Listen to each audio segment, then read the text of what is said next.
Hey everyone, Sheldon here, and I just want to show those 5 exercises I was talking with you before about the 3 ones for the low back and releasing tension in the hips, and the 2 on the upper body that releases tension in the thoracic and the rib cage. So let's go ahead and get on the mat. You're going to lay on your back. Feet are about shoulder width apart. Again, pushing the belly button flat into the mat here. Shoulders stay down. It's okay if the hips come up slightly. I'm about shoulder width apart with the feet. That way I have more mobility to open up in the hips. You can always change it up and go feet together and do it. It's going to be a little bit different stretch, a little bit different pull. But to get more motion and activation throughout the hip, I'm going to go wider with the feet here. So this one, again, it's nice and easy, side to side, going 10 each way. So you want to let it go as far as you can. It's okay if that hip comes up. The main thing is that your upper back, shoulder blades stay flat to the ground. Now, here's a trick. If you want to add a little bit more thoracic mobility in there, you can have the arms up overhead, kind of like the, I call it the fogo position, 90-90, as far as the degrees there, or right by your side, either way. But it's just kind of another way to open up a little bit more with the stretch.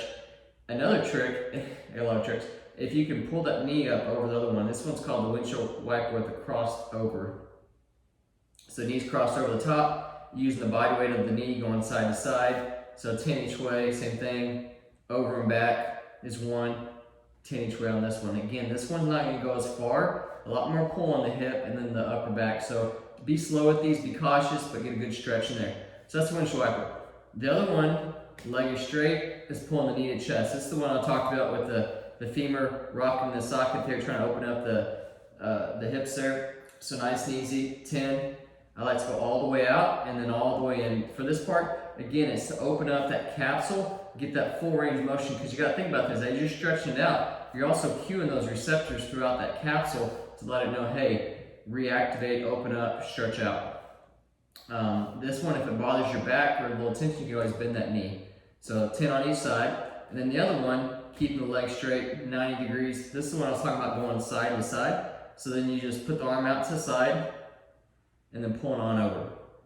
So 90 degrees at the hip and at the knee, pulling over. Nice easy stretch over across the top of the hip, your glutes, a little bit into the piriformis there, but kind of just depends. Everyone's gonna be a little bit different on the tightness which muscle group because they're hand dominant, so I'm talking about how that pelvis rotates, but in general, just the side of your hip. So pulling over, 10 each way, nice easy stretch. So this one's kind of just basically going in there, releasing tension throughout the hip. Now with the arm, you can do it out to the side or again, that fogo position if you want a little bit more of a stretch.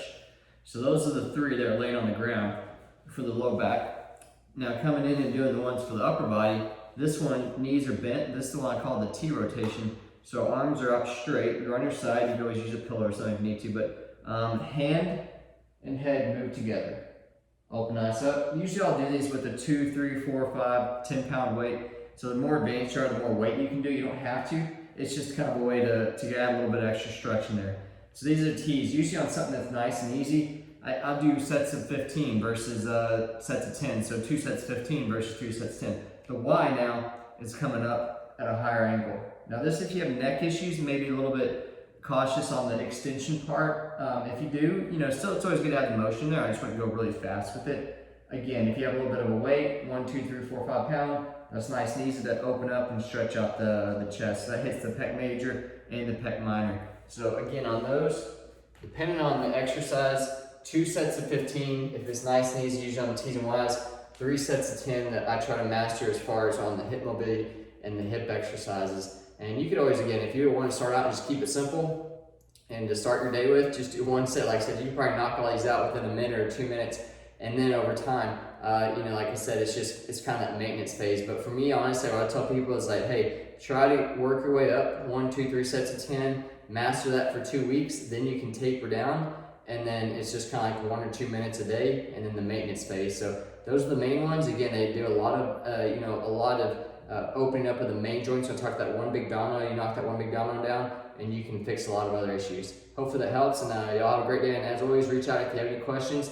That's the Unlocked Method.